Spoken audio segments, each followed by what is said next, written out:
وقل رب زدنی علما۔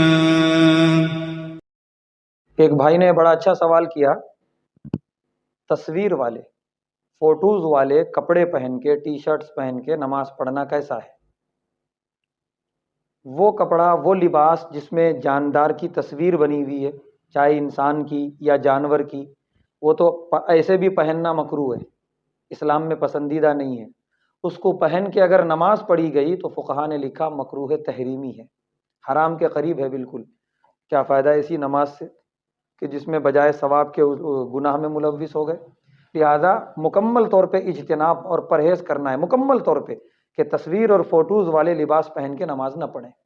اب مسئلہ یہ ہے کبھی کبھی پیچھے ہوتی ہے فوٹو، وہ اب پیچھے جو مصلی نماز پڑھ رہا ہے اس کی نگاہ اس پہ پڑ رہی ہے، لکھا ہے فقہا نے کہ پیچھے والے مصلی کی نماز بھی مکروہ ہوگی، کیونکہ یہ مسئلہ ہے کہ آدمی جہاں نماز پڑھ رہا ہے اس کے سامنے کوئی تصویر نہ ہو، نگاہ جائے یا نہ جائے اس سے کوئی لینا دینا نہیں ہے، تصویر نہ ہو سامنے۔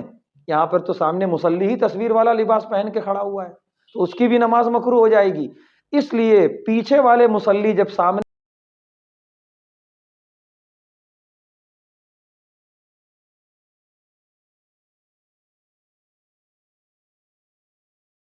بھی کریں کہ یہ بڑی غلطی ہو رہی ہے جس کی وجہ سے تمہاری نماز خراب، ہماری بھی نماز خراب ہو رہی ہے، خدا کے لیے ایسے کپڑے اور لباس پہن کے نہ آؤ۔ یہ جب تک تاکیدی طور پہ یہ کام نہیں ہوگا، یہ نوجوان جو پہننے کے عادی ہیں وہ پہننا نہیں چھوڑیں گے اور لوگوں کی نمازیں خراب کرتے رہیں گے۔ اللہ ہم سب کو صحیح ہدایت نصیب فرمائے۔